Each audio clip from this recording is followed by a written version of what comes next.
Oh, Mom, when I came back from shopping, I saw my daughter Madison crouched at the entrance with a big belly. She looked really tired and her face was thin and pale.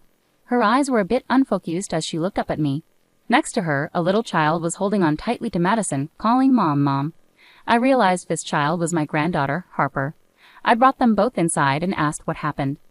Madison told me that her husband, Stephen, got frustrated because she couldn't move around much during her second pregnancy and had left them in front of the house. Madison was clearly in her last month of pregnancy and needed care. Even though the days were sunny and warm, the wind was cold. I felt so angry, wondering what Stephen would have done if I hadn't been there. I didn't think he was the kind of person to do something like this. Pregnancy isn't an illness, right? We have pregnant women at my work who do their jobs from home just fine. And Harper, she's always crying and so loud. My colleagues' kids never cry like that. When I finally called Stephen, he sighed loudly on purpose. An unemployed, obese woman and a noisy child are a nuisance. Let her parents take care of them for a while. Realizing it was pointless to talk to him, I decided to focus on caring for Madison and Harper instead. Half a year later on a spring afternoon, Stephen called. Hey, what's going on? Your house is gone. At first, I was confused, but then I understood. You finally noticed, I replied. After hearing the truth, he was speechless and turned pale. My name is Scarlett. I'm a 58-year-old housewife. My husband passed away about 3 years ago, leaving me alone, but I don't mind being alone. His study is filled with books, including his favorite novels, challenging research papers, magazine clippings, and diaries. Being in the study makes me feel close to him. Sometimes I spend time there, looking through the books. My daughter Madison, her daughter Harper, and Madison's husband Stephen live about a 30-minute drive away in the next town. Stephen works at a big company owned by his dad. At just 33, he's already a department head and is even considered a potential future CEO. Madison and Stephen met at a beer party when Madison was out with friends. One of her friends recognized an old classmate, who turned out to be Stephen. They discovered they worked near each other and started seeing each other more often, either by bumping into one another or going out for drinks with friends. Eventually, this led to a relationship. Madison wasn't the type to make the first move and often called me, unsure of what to do.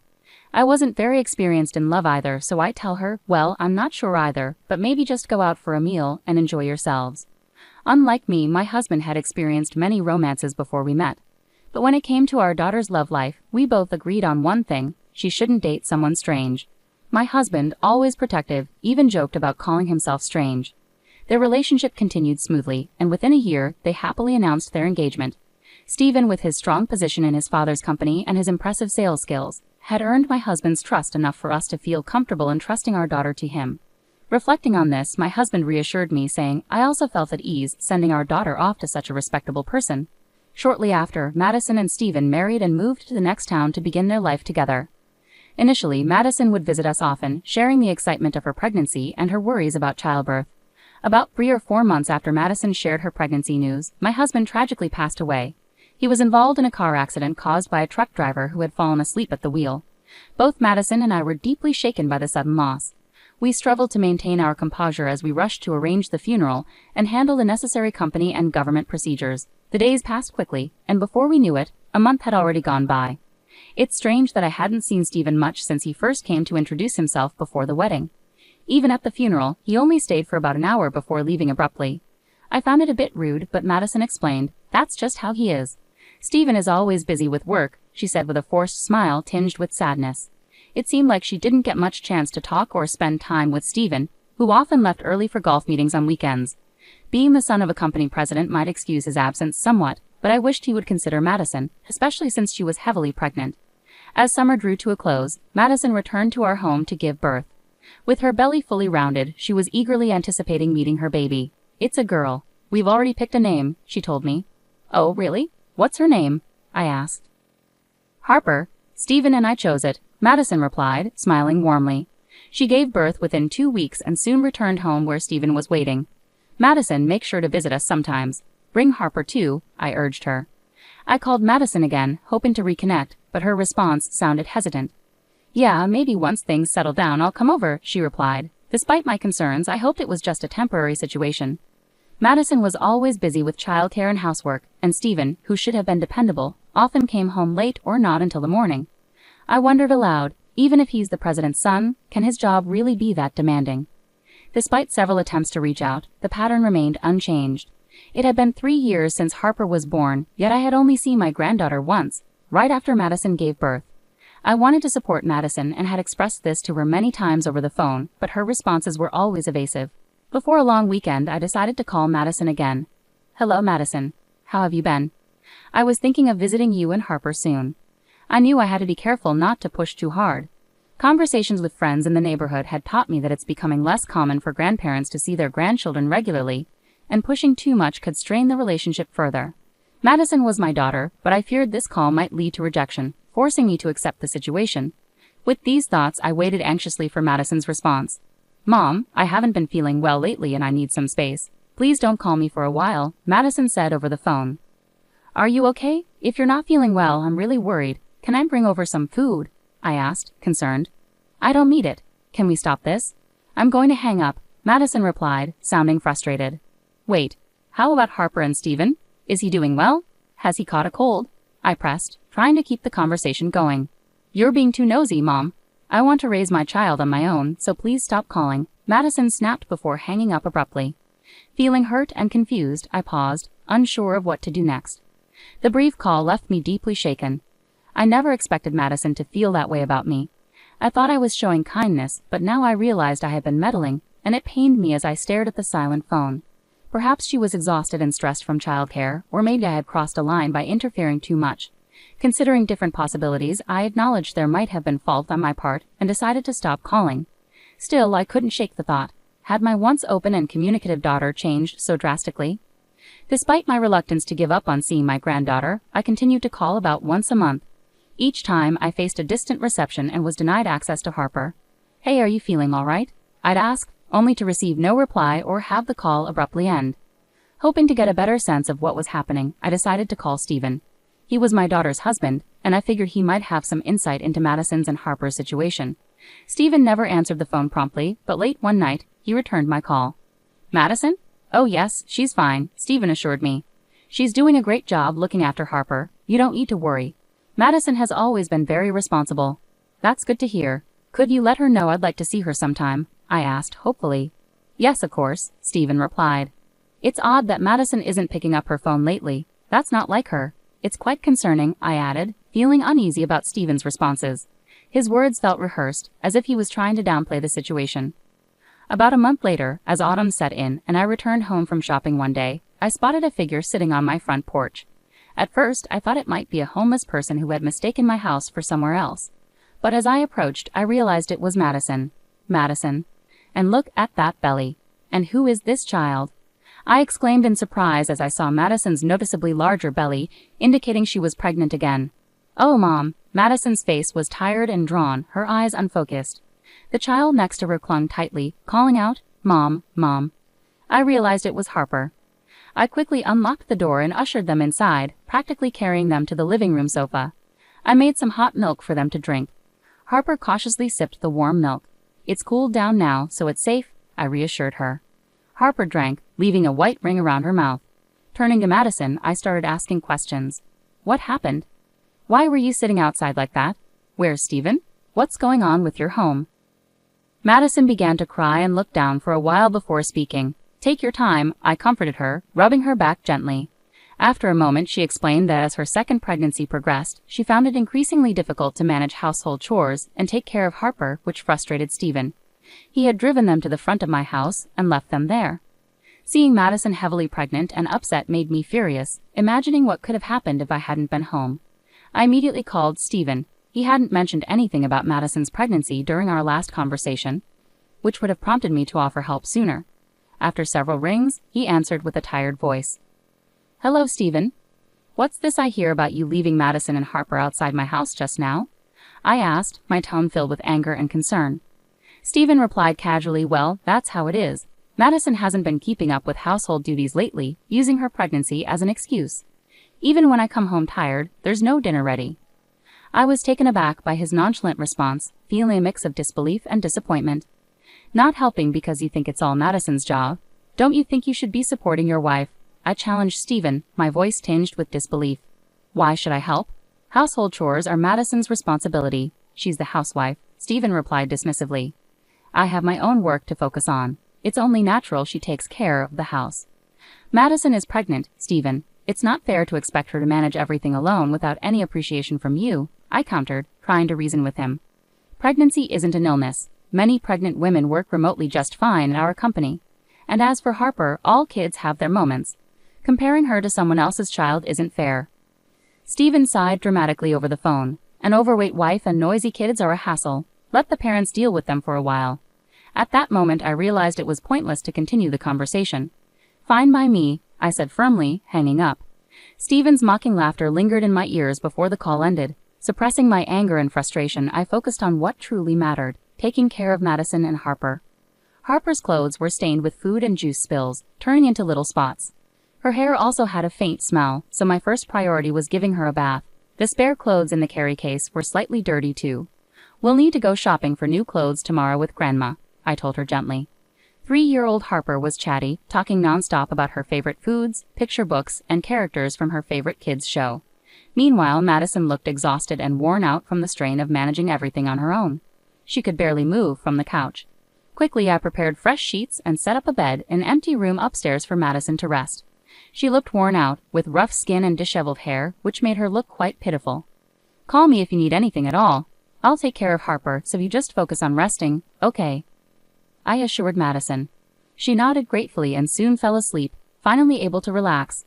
The next 1 to 2 weeks were spent nursing Madison back to health and caring for Harper.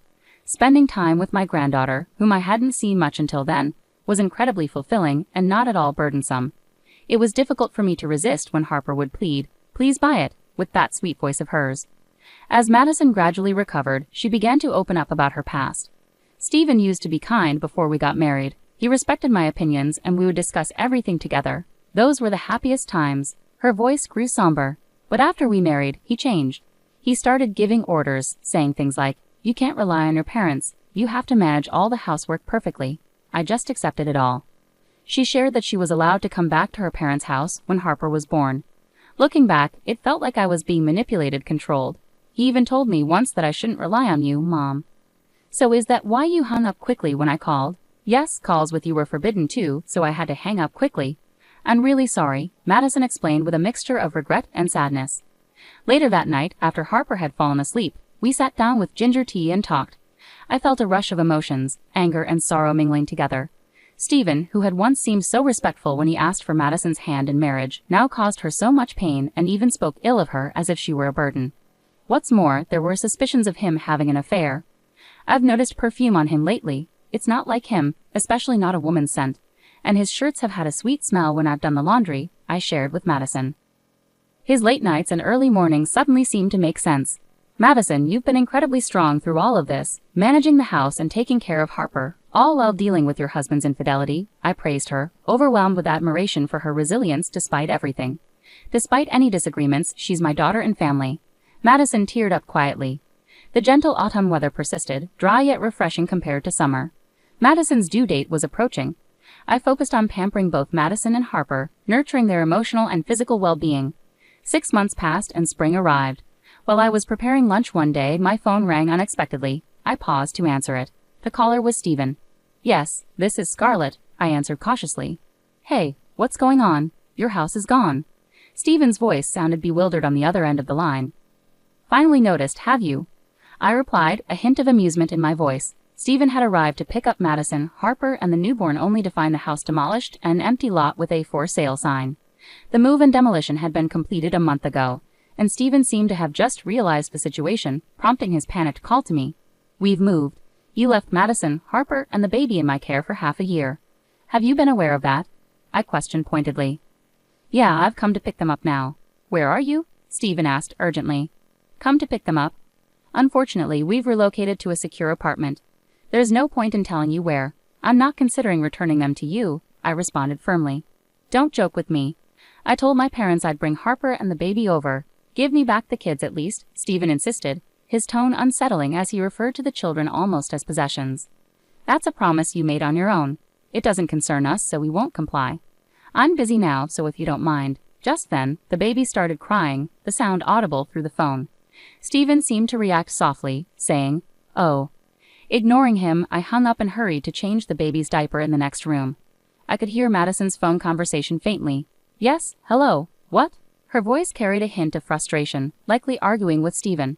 Soon after, Harper emerged from her room, looking scared. "Mom is angry," she whispered anxiously. "It's okay, sweetheart. Everything will be fine," I assured her, pulling her into a comforting hug.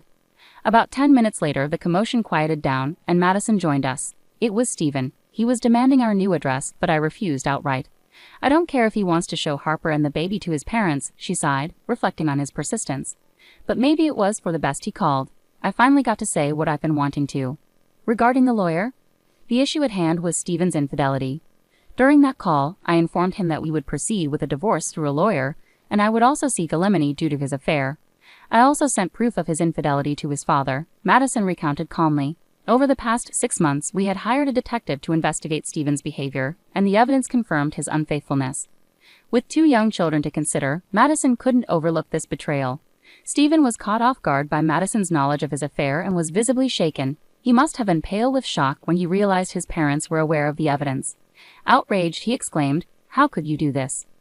"But those were my terms," I replied firmly. Given his parents' strict nature, I anticipated they would not take his actions lightly. Madison's prediction proved correct. A meeting was arranged with Steven's parents to discuss his conduct. During the meeting, they apologized to Madison and accepted the divorce proceedings. Steven's father, despite his son being a potential future company president, expressed his anger and disappointment, stating that a man who cheats on his wife and neglects his children is unworthy of such responsibilities. As a result, he dismissed Steven from his position within the company. In the end, Steven faced serious consequences. He lost his position and gave up custody of his children, allowing Madison and me to raise them. He was required to pay compensation and child support, but struggled due to debts accrued from supporting his affair partner. Although he found another job, the salary was modest, forcing him to move into a small, inexpensive apartment. After losing his shot at becoming president, Steven's affair partner callously abandoned him. It became clear she was more interested in his title than him as a person. Despite multiple attempts to reconnect and reconcile, Madison cut off contact with Steven, and their divorce was finalized smoothly. Madison became a single parent, but found strength in raising her children who thrived under her care. Despite the rift, Steven's father, feeling remorseful, continued to support Harper and her sibling beyond the agreed child support. Despite Madison and my initial refusals, he insisted, and we accepted it for the children's future. We also kept Steven's parents updated with photos and videos of their grandchildren, and occasionally video called when schedules allowed. Seeing Harper and her sibling grow up brought joy to Steven's parents, who cherished their role as grandparents deeply. Harper's days at prep school were filled with joy, especially with her mud and sand playtime with friends. One sunny afternoon, I arrived to pick her up and noticed she was clutching a rolled-up piece of drawing paper. "What's that, Harper?" I asked, curiously. She hesitated shyly before replying, "It's a picture of Mom." The prep school teacher had assigned them to draw portraits as gifts for their mothers that day. Although Harper was too bashful to show me the drawing right away, she eagerly rushed home and presented it to Madison. While I couldn't see the portrait myself, Madison was deeply moved and praised Harper's thoughtfulness. It was a touching moment that showcased Harper's growing individuality. Thinking about her future fills me with hope and excitement. Living together as a family of 4, experiencing this happiness, feels like nothing short of a miracle.